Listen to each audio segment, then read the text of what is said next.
तो दोस्तों, सबसे पहला पाठ है हमारा नागरिक शास्त्र का, जो कि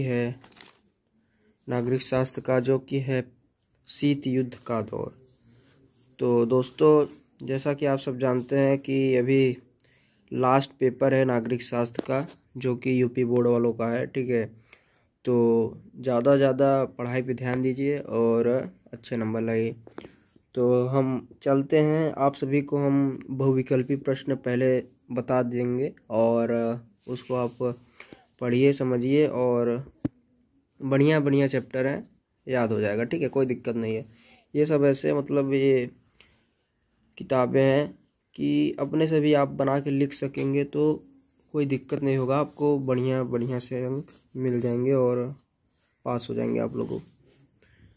तो चलिए शुरू करते हैं। ठीक है, पहला प्रश्न है, वो है प्रथम गुट निरपेक्ष सम्मेलन कहाँ हुआ था? वो था बेलग्रेड में। याद रखिए, बेलग्रेड में। ठीक है, जर्मनी का एकीकरण कब हुआ?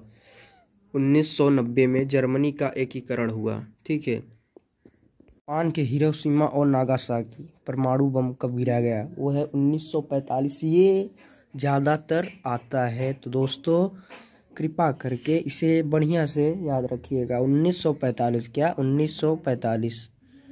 अप्रैल 1949 में हुई उत्तर अटलांटिक संधि को किस नाम से जाना जाता है? वो है नाटो।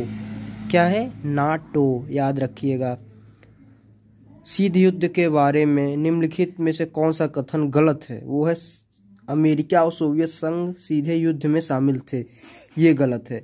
ये दोनों अमेरिका और सोवियत संघ क्या करते थे? शीत युद्ध करते थे। शीत युद्ध का अर्थ क्या होता है? शीत युद्ध का अर्थ ये होता है कि वो मतलब जैसे ये लड़ाई नहीं होता कि बम गोला बारूद से ऐसे लड़ाई नहीं होता, ये नहीं करते थे। वो क्या करते थे कि ऐसे दिखावटी में मतलब लड़ते भी नहीं थे। और उसमें क्या बताया जाता था कि मतलब लिखित में से कौन सा गुट निरपेक्ष आंदोलन के स्थापक सदस्य थे?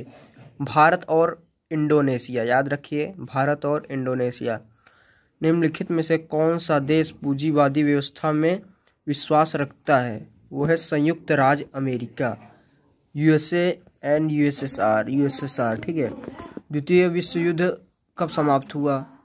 1945। ठीक है मेरे दोस्तों, 1945 के बाद कौन सा देश साम्यवाद व्यवस्था के नेतृत्व कर रहा था? वो है सोवियत संघ। क्या है? सोवियत संघ।